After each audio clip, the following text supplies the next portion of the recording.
Welcome to the Hospitality Influencer Show by Raj Hospitality. A leader is one who knows the way, goes the way, and shows the way. Our today's hospitality leader is Mr. Prasad Manjali, who is the Managing Director and CEO for Citron Hospitality Ventures. The four mantras of Citron Hospitality Venture is honesty, professionalism, safety, and reliability. They are into hotels, medical tourism, wellness, and of course, MICE.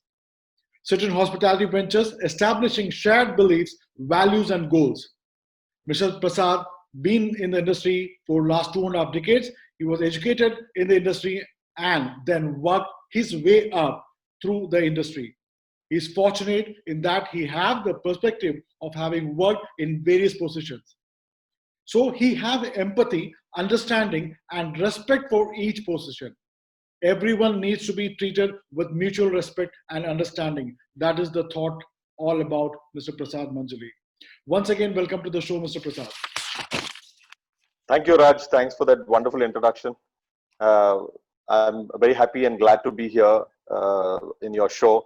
I've been seeing all your hotel influencer, hospitality influencer shows, wonderfully organized. Thank you so much for inviting me here. Thank you very much. And also, thank you very much for finding the time. I know you're very busy these days. So, how did Citron, a new brand in hospitality, was born? Please tell me the inspiration behind. Raj, as I started off my career with the Taj Group of Hotels, and from the time that I started off my career, this was way back in the early 90s. Taj was an inspiration by itself, from the time we started after my hotel management. And the inspiration was, simple passion for the industry, the passion for hospitality. That's something which I really enjoyed right from the beginning, from the time when we started our hotel management, during our training process, and then, of course, when we started working. Each and every moment was pure passion which was driving us. And of course, Citrine came up. It was a dream project. I've always wanted to get into something interesting. That's how Citrine Hospitality Ventures took shape. We have divisions, like you mentioned. We have hotels and resorts division. We manage about 9 hotels and resorts across Kerala and Tamil Nadu. We have another division which is MICE, which handles conferences, congresses, weddings.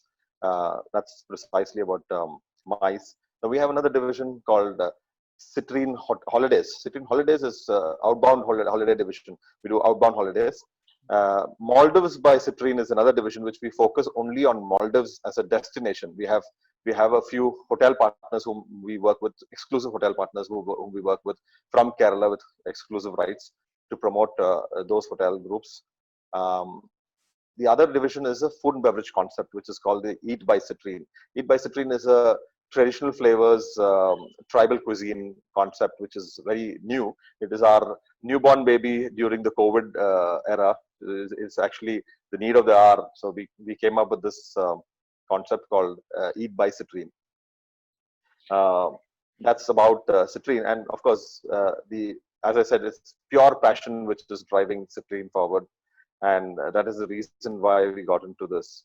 I think the logo is also very beautiful. The color combinations have been selected very well, and the name also is very different. So, congratulations. Citrine is actually Citrine is actually a stone, a kind of a precious stone, which if you see the logo right on top, you see this butterfly-like thing. It's actually not butterfly; it's actually 4 stones, citrine stones, which brings you good luck. That is all it is. And it gives you not only good luck, it gives you positive energy. That's what is believed about Citrine. So that's where we called it Citrine. Let it impart positive energy to all our team members, to our clients, to our suppliers, and everybody else. So that's the whole idea of having Citrine as a name, as a branding. Fantastic. Tell me something about yourself that's there, which is not in your profile, or maybe some people do not know about it at all. Something different about you, or maybe exciting about you.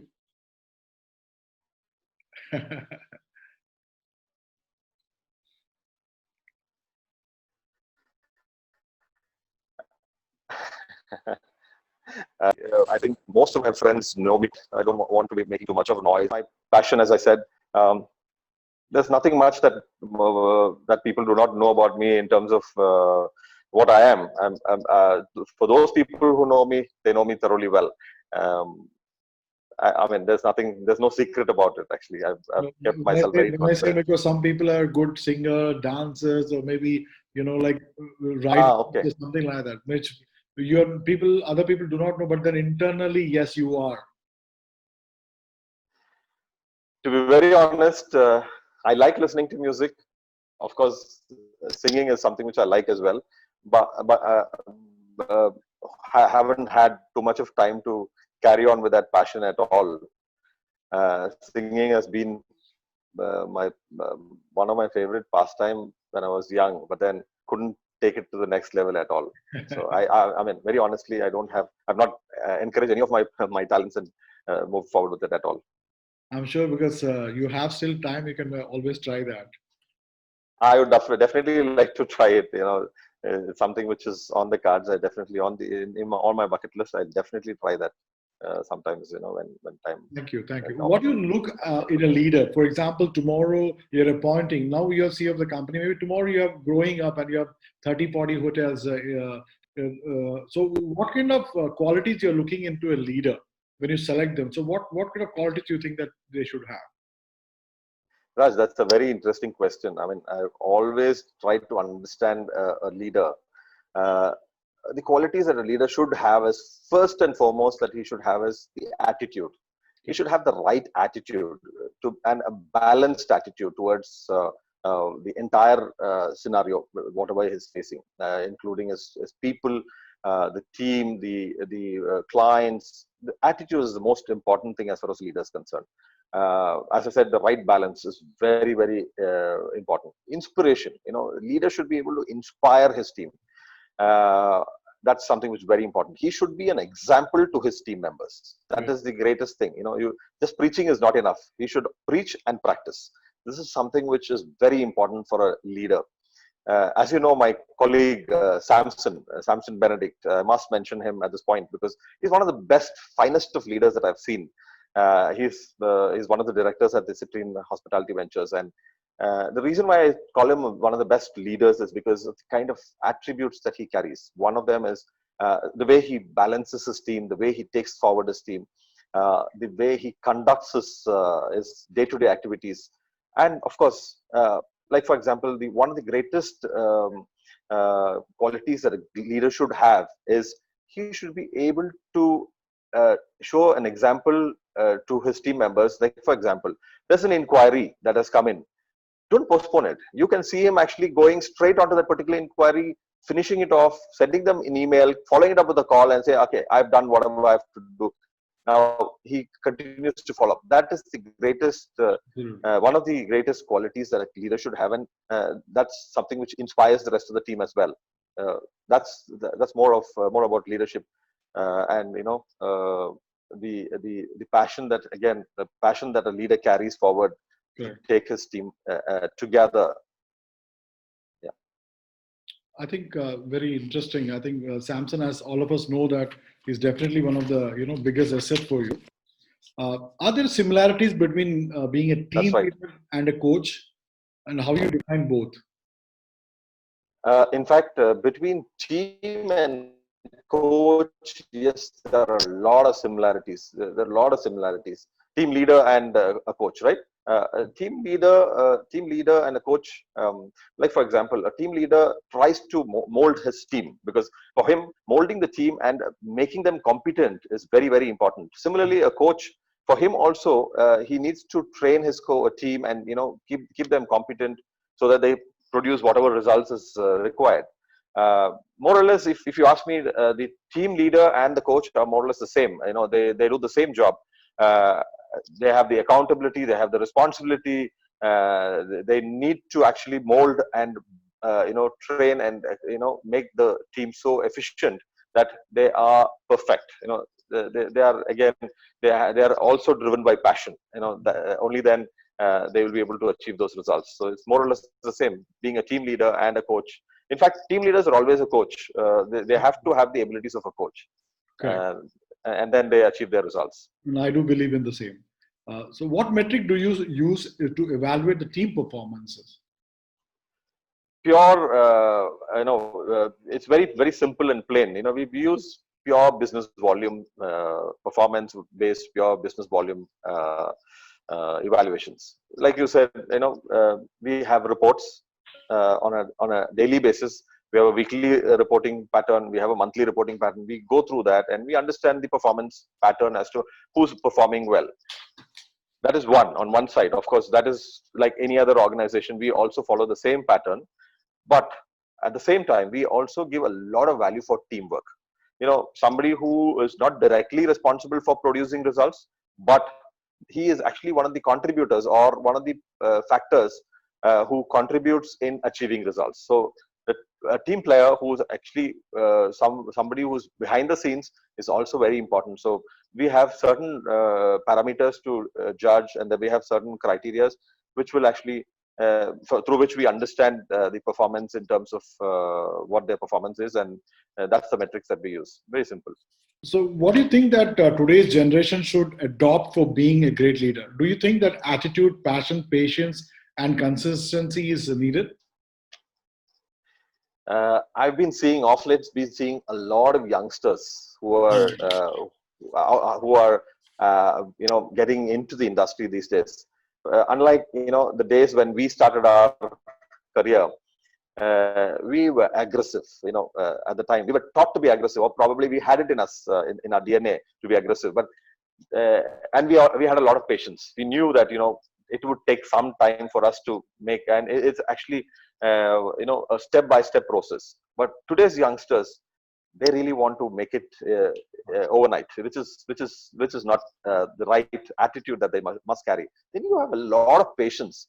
They two things: they want to reach the ladder, top of the ladder as quickly as possible, which is good. But then the patience element is very limited, and the aggressive nature. They really need to be very aggressive as far as the hospitality industry is concerned, which I see they lack quite a lot, which they really have to work on. And the new generation, if they have to be successful and if they have to really do well, I'm not talking about everybody in the industry.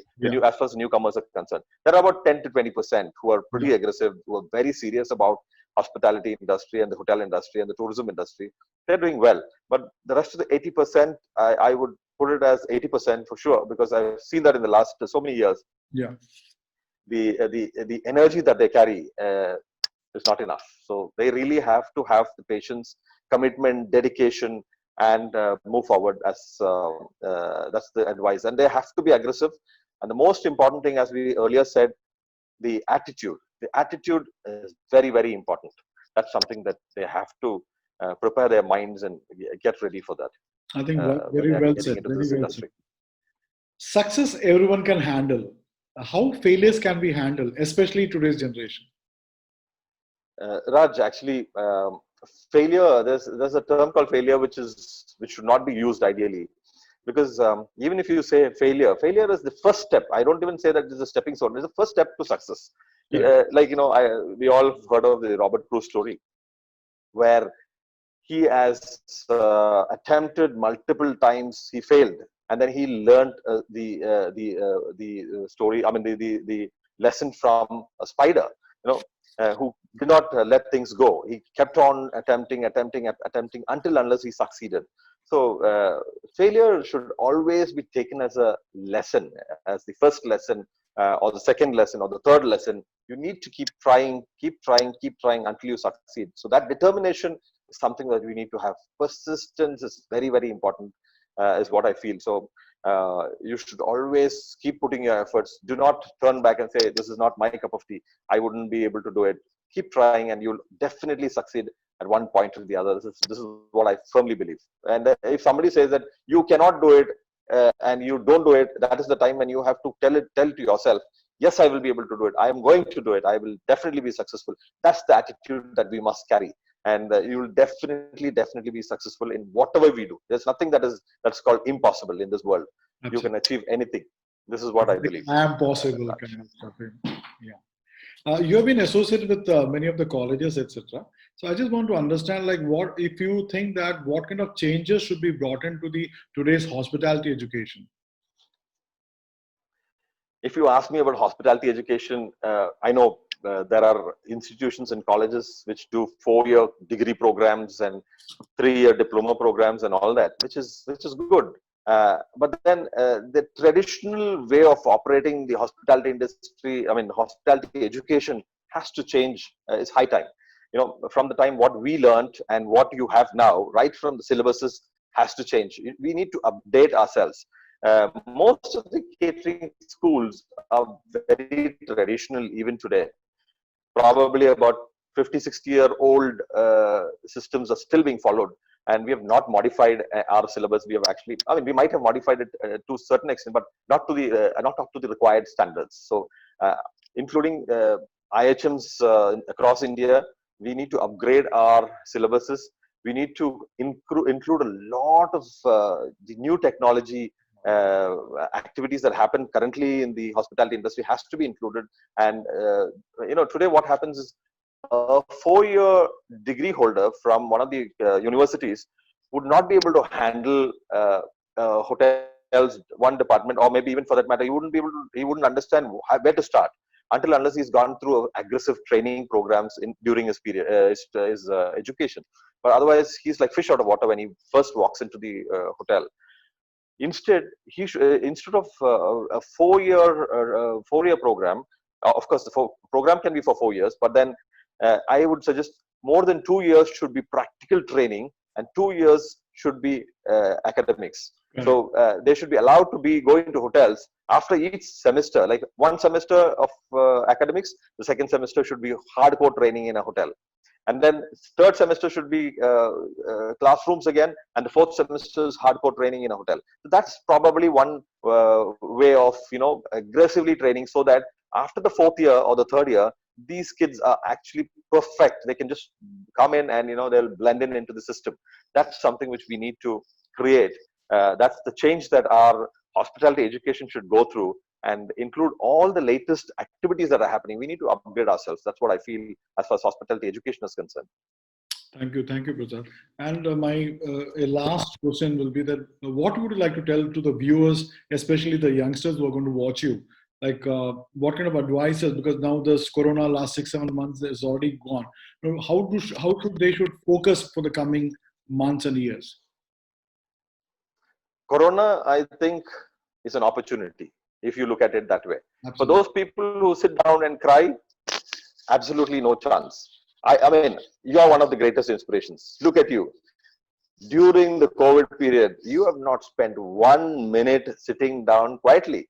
I think you probably are sleeping about 4 to 5 hours a day. I don't know. I don't know if you sleep for 4 or 5 hours, because you're so aggressively doing so many activities, keeping yourself busy, which is where people should learn from leaders like you, who actually have to keep yourself busy and look at Corona as an opportunity.